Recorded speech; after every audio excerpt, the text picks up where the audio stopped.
the Geek, the History Geek. I'm Mr. Hodges. Hello, friends, and those that love history. Thank you for joining me. You were President Andrew Johnson. The Civil War has come to an end, and you're trying to lead the country through the aftermath of the war. You were trying to develop a plan to bring the southern states back into the country and a way to help heal the political divisions caused by the war. To make matters more challenging, you have inherited the slain former president's cabinet, and many of them are opposed to your ideas. You want to replace the Secretary of War, but the Congress has passed a law that prevents you from doing that without their approval, a power that they do not have. If you were President Johnson, what do? Stay with me as we learn more about the Tenure of Office Act of 1867 and the power struggles between the Reconstruction era Congress and President Andrew Johnson over the replacement of the President's Secretary of War.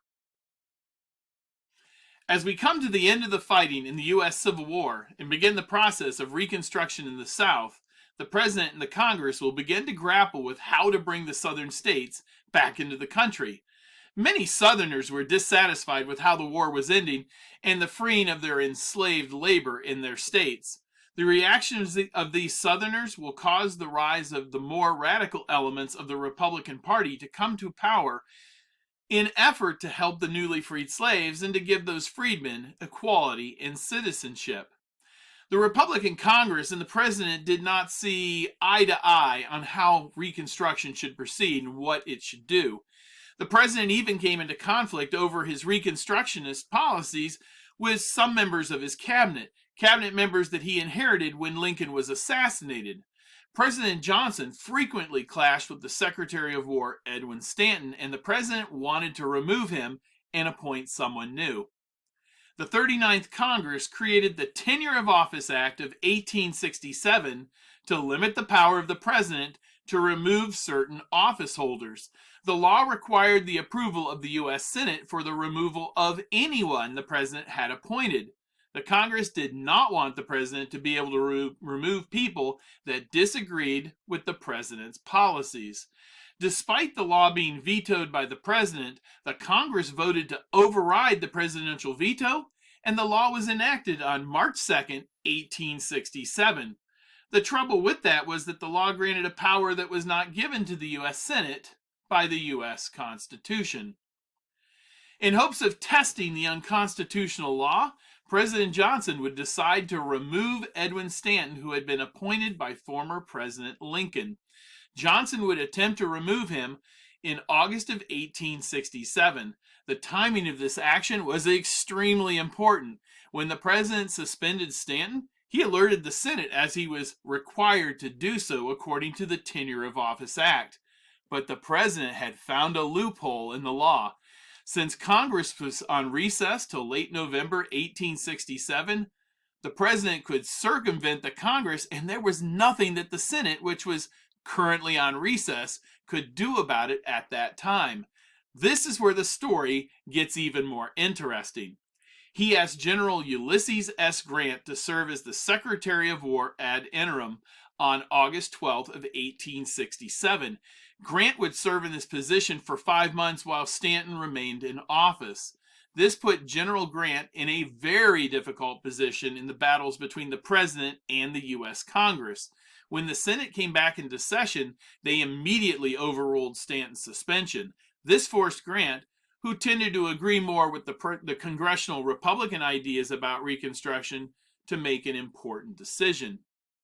Rather than choose to defy the President or to defy the Senate and risk being fined and or imprisoned for violating the provisions of the Tenure of Office Act, Grant chose to surrender his keys to the War Department office, who in turn returned the keys to Stanton.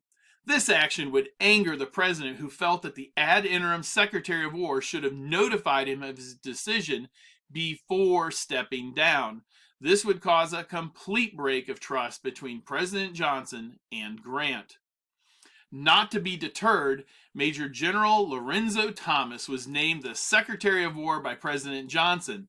Thomas personally delivered President Johnson's dismissal notice to Stanton.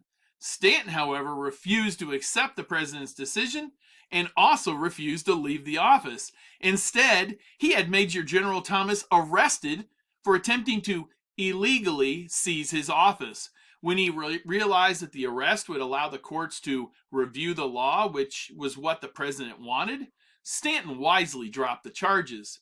Having been thwarted a second time, President Johnson chose to defy the Congress and formally dismiss the Secretary of War Stanton on February 21st, 1868. With the support of the congressional Republicans, Secretary of War Stanton proceeded to lock himself in his office and refused to leave. Yep, you heard that correctly.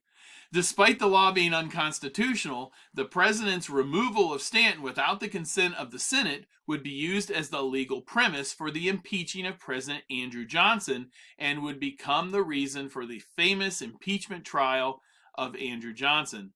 Following his acquittal in his impeachment trial, the president would officially remove the Secretary of War on May 28, 1868, and replace him with John Schofield, a man who was well liked by the Republican-dominated Congress. Schofield would start as the Secretary of War on June 1st, 1868, and would remain the Secretary of War till March 13th, 1869, when the new U.S. President, Ulysses S. Grant, would appoint John Rawlins to replace him as the new Secretary of War for the new president's cabinet. So that is the story about President Johnson's struggle to remove and appoint a new cabinet member. But I bet you were wondering what happened with this controversial Tenure of Office Act that caused all of this drama. Well, President Grant recommended eliminating it during his presidency. Rather than repeal the law, the Congress would revise the law. It would be challenged again in 1878 by Rutherford B. Hayes during his presidency when he attempted to fight against patronage through the spoils system. The constitutionality would be challenged yet again in 1887 by President Grover Cleveland, who argued that the leader of the executive branch had the sole power to remove appointees, and he eventually won the struggle with the Congress when the act would be repealed in 1887. In 1926, the U.S. Supreme Court would agree with the former President Cleveland when the court declared the repealed law unconstitutional when it wrote its decision for the case of Myers v. United States. So now you know the story about the strange struggle to replace the Secretary of War under President Johnson and the Congress's attempt to limit the power of the president through the Tenure of Office Act of 1867. I hope you have found this strange story very interesting. If you like this video, please share it with others and please vote for more history by giving it a like. This simple act can really help the channel out with the YouTube algorithm.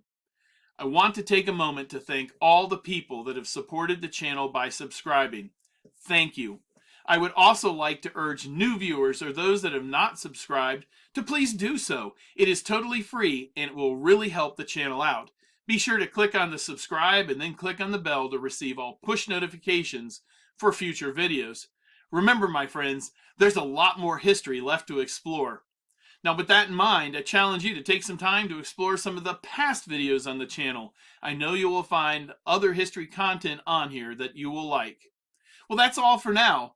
So until the next time, when I ask the question, did you know?